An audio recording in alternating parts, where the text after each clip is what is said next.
tell me that I'm never. Halo semua, salam sejahtera Malaysia. Selamat datang ke channel Fels Lifestyle. Terima kasih kerana terus setia dan bersama di dalam channel ini.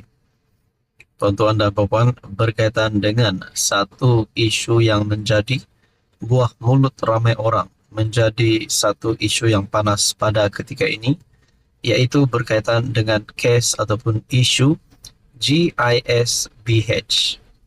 Akhirnya kepimpinan PAS dalam satu kenyataan, siasatan GISBH berlebih-lebihan. Akhirnya, Ketua Polis Negara pula umum satu keputusan.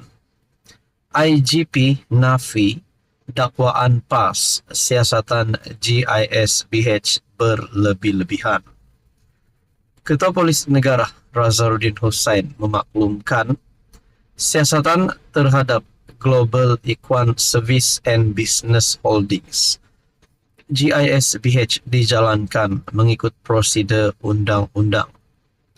Ketika dihubungi Malaysia Kini, Razaruddin menolak dakwaan pihak berkuasa keterlaluan bertindak sambil menegaskan siasatan dibuat secara menyeluruh dan mematuhi undang-undang sepenuhnya.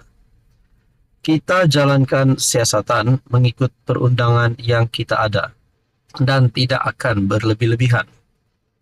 Bukan kita buat siasatan ini tidak berpandu pada perundangan, termasuk juga bantuan dari semua agensi termasuk lembaga hasil dalam negeri, katanya kepada Malaysia Kini. Terdahulu, Setiausaha Agung PAS Taqiyuddin Hassan menggesa pihak berkuasa supaya tidak menggunakan pendekatan berlebih-lebihan dalam menghukum GISBH, terutama kepada ahli yang tidak bersalah, sambil menegaskan GISBH masih mempunyai sifat positif seperti rangkaian perniagaannya yang luas. Bekas Menteri Undang-Undang Zaid Ibrahim turut membangkitkan isu serupa, berkata, walaupun kumpulan itu mungkin tersilap dalam tafsiran Islam, namun tidak adil memusnahkan punca rezeki mereka.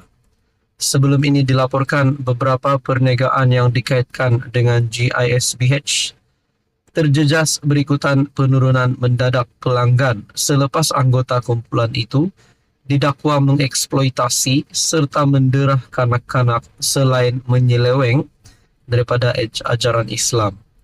Perniagaan berkaitan GISBH seperti kedai roti, restoran dan kedai dobi di seluruh Kelantan, Pahang, Selangor dan Perak dilaporkan telah berkunci atau ditutup.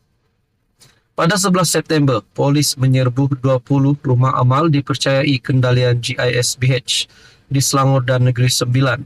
Seramai 402 kanak-kanak berjaya diselamatkan selepas laporan dibuat berhubung dakwaan serangan seksual. Saudara-saudara yang amat dihormati, akhirnya Ketua Polis Negara dalam satu kenyataan berkata polis akan terus bekerja sama dengan agensi lain bagi memastikan siasatan menyeluruh dijalankan. Tuan-tuan, apa komen Anda? Halo semua, salam sejahtera Malaysia. Selamat datang ke channel Fels Lifestyle. Saudara-saudara, tuan-tuan, sekali lagi kita digemparkan dengan satu isu dan sekali lagi melibatkan nama Presiden PAS Tan Sri Abdul Hadi Awang yang juga Timbalan Pengerusi Perikatan Nasional. Kali ini adalah berkaitan dengan gambar Hadi Awang yang dipaparkan di dalam slide khutbah Jumaat, dan ini telah mencetuskan banyak persoalan dan mencetuskan kontroversi. Satu perkongsian daripada Malaysia Kini bertarikh 23 September dengan paparan poster keamanan dan kemajuan negara hendaklah dipertahankan dan memerlukan pemimpin yang adil dan jujur, masyarakat yang harmoni, rakyat yang berdisiplin dan berbudi mulia. Dan di dalam gambar ini yang saya paparkan di sini terdapat gambar Hadi Awang dan juga terdapat beberapa gambar atlet. Gambar Hadi di slide khutbah Jumaat cetuskan kontroversi.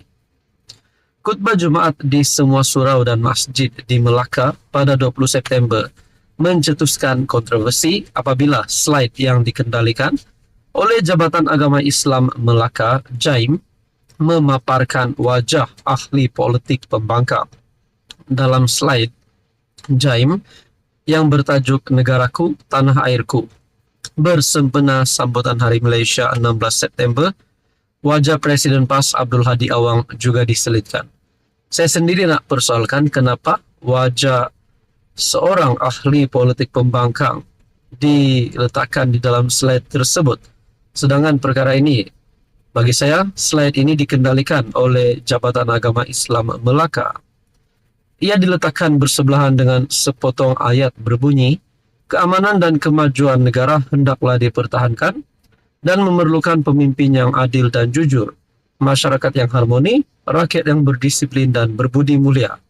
Dan yang paling mengejutkan, saudara-saudara, dalam slide berasingan, turut dipaparkan wajah bekas yang di Pertuan Agong ke-16 Al-Sultan Abdullah Riayatuddin Ma'al Mustafa Billah Shah berbanding wajah Agung baru Sultan Ibrahim. Nah, ini pun menjadi persoalannya. Kesilapan itu menimbulkan pelbagai persoalan dalam kalangan pengguna media sosial, kerana agensi kerajaan sendiri tidak mengemaskini info pentadbiran baharu dan didakwa tidak cakna dengan larangan penyebaran agenda politik di masjid. JAIM bagaimanapun dalam satu kenyataan membuat permohonan maaf atas kekhilafan tersebut dan menjelaskan terdapat ralat dalam infografik yang disediakan pihaknya. Nah, saudara-saudara, persoalannya adakah di sini kesilapan daripada JAIM ataupun sebenarnya kesilapan daripada pimpinan PAS, yaitu Hadi Awang sendiri? Kerana kenapa dibiarkan slide itu terpapar wajah Hadi Awang sebagai pemimpin politik pembangkang, dan di dalam slide berasingan juga dipaparkan wajah bekas yang di Pertuan Agong ke-16 Al-Sultan Abdullah Riayatuddin Al-Mustafa Billah Shah dan bukan wajah Agong baru. Ini pun menjadi persoalan.